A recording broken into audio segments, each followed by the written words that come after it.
I'm meant to be doing a tax return for my wife, however, I can't be bothered doing that, so I want to see if this car is going to turn over. So we need three things. We need air, fuel and ignition. So I know the battery's dead, so I'm going to give it a jump start off my Insignia. I think this looks like the air filter housing, so I'll open that up and have a look and check what that looks like, because I know there's been mice in this car, so I don't want to try and suck a nest into the engine. I've gone and filled up a 5-litre can of super unleaded.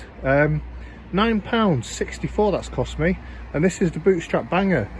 So I didn't really want to spend that much money on petrol. Certainly when I was driving around in these as a youth, that was unheard of. That's a crazy amount of money. So anyway, there you go, that's the price of fuel these days. I'm going to take this cover off and have a look at the coil pack, spark plugs, just make sure there's nothing silly going on. And then my cunning plan is, I'm not going to disconnect the fuel and pump clean fuel through. What I'm going to do is tip that can into the fuel tank, give it a good shake through and try and prime the engine normally, and hopefully that'll flush through any crud and crap that's settled. We'll see if we get away with that. People will be screaming at me already, no, don't do that, you're going to kill your engine, but it's a bootstrap banger, time is money, so I'm going to try and do this the quickest and easiest way possible, and then we can always reverse engineer it from there. I'm going to get into it. The air filter housing is held by some Torx 20 bits. Yeah, I've had mares with them in the past, as regular viewers to the channel know. So I've pulled out the trusty BDX Bulldog and I've given them a good dousing. There's one down there, one each side basically on the box. I've also given this little clip here a good dousing as well.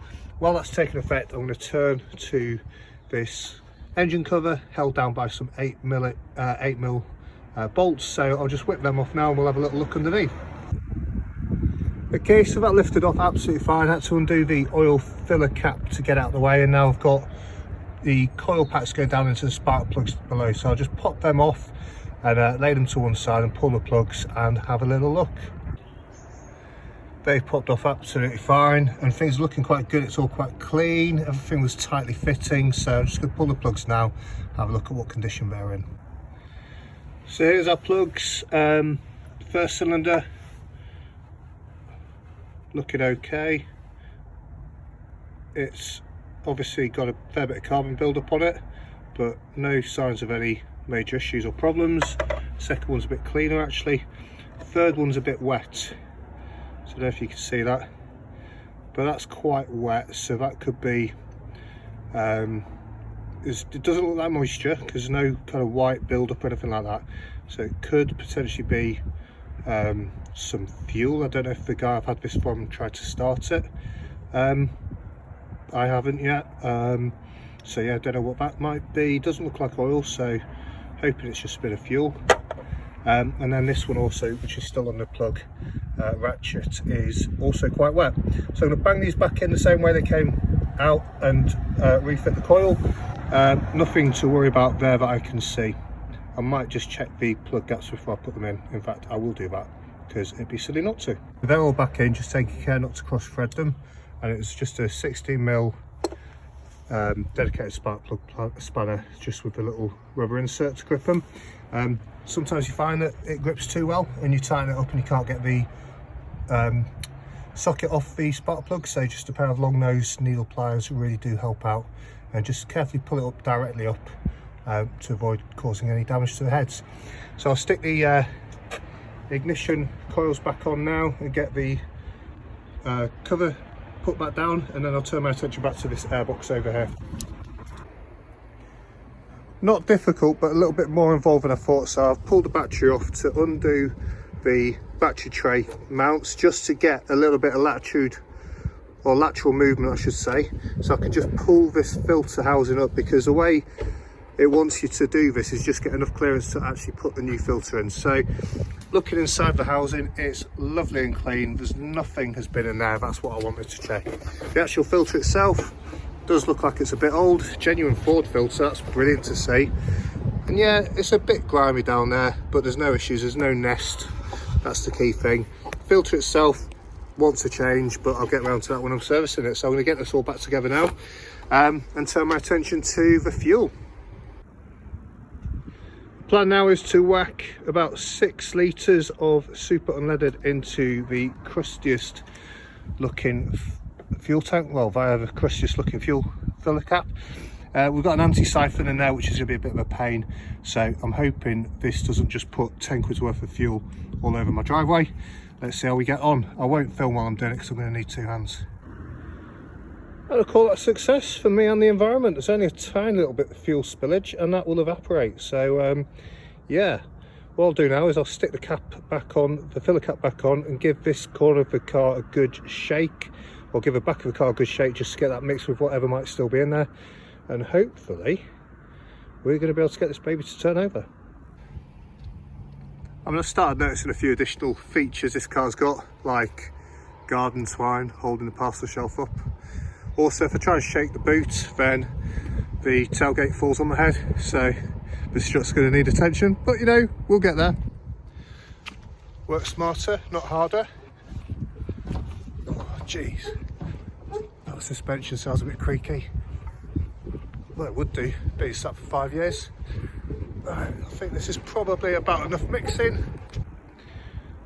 I connected a jump pack. Right, so jump pack is on. Let's press boost and just listen to see if we hear anything.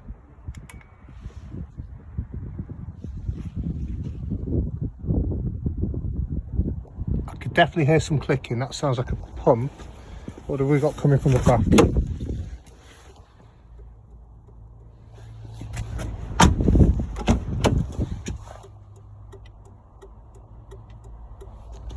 Okay, so that sounds like it might be a relay. Oh no, it's got an indicator on. Okay, so we've definitely got life. So we've got an indicator on, and, well, I've turned it off now, and we had the alarm from opening the door, which is interesting because there's no key in the ignition, so that shouldn't have gone off. Okay, so we've definitely got some circuits, that's positive. Just going to give the battery pack a chance to kind of cool down. It's not a super expensive one, but it's expensive enough that I don't want to replace it. Yeah, got 4 bars, so I'm on maximum charge, so this should go off the jump pack. If I have to take it off a jump start for car, then that's going to indicate there's actually something a bit stuck and the starter motor is struggling to get going. While I'm talking, this, what I think is a brake servo, is really corroded. I mean, it's actually rusted through. That looks like the ABS brake pump, presuming this car has ABS, but that's the kind of configuration of those metal pipes. So that's going to be an expensive part to replace, I'm sure. So I'll have a little look and see what I can find. Boost. That's on green. I'm going to duck round.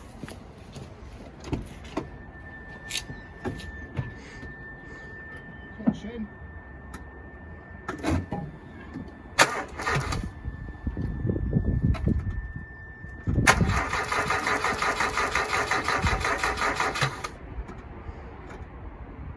Okay, nothing yet.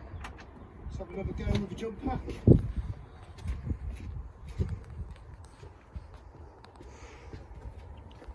Come on.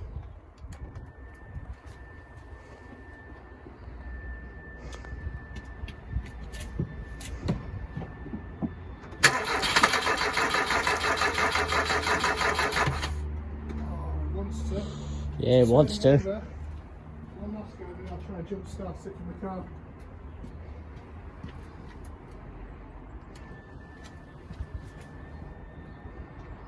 Oh, changing engine note, or warning noise.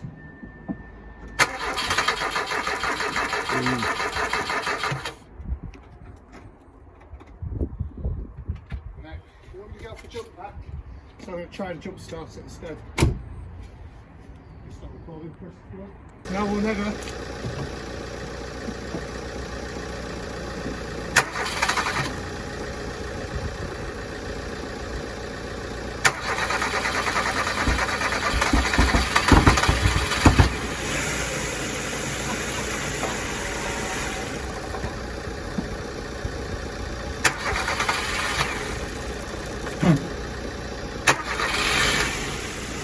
That's it. That's it. Keep your foot on it a little bit, John.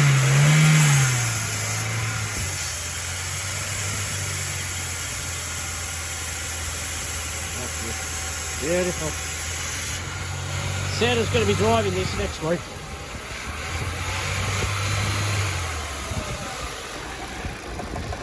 Sarah, this is your next car. 4-cylinder carver. Sounds lovely.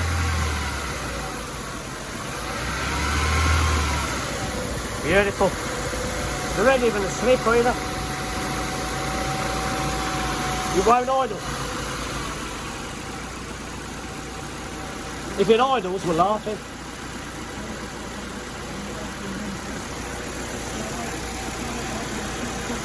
Yeah. Sarah's going to want this. She might not be allowed to have it. Oh, it's gone off. That just died, has it? Yeah. Did that die when I took the jumper off, didn't it? Yeah, it died when you took it off. Yeah. Stick it back on for a bit.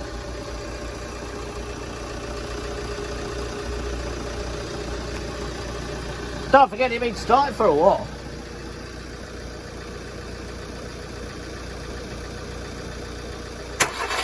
Look at that now. Beautiful. I love it.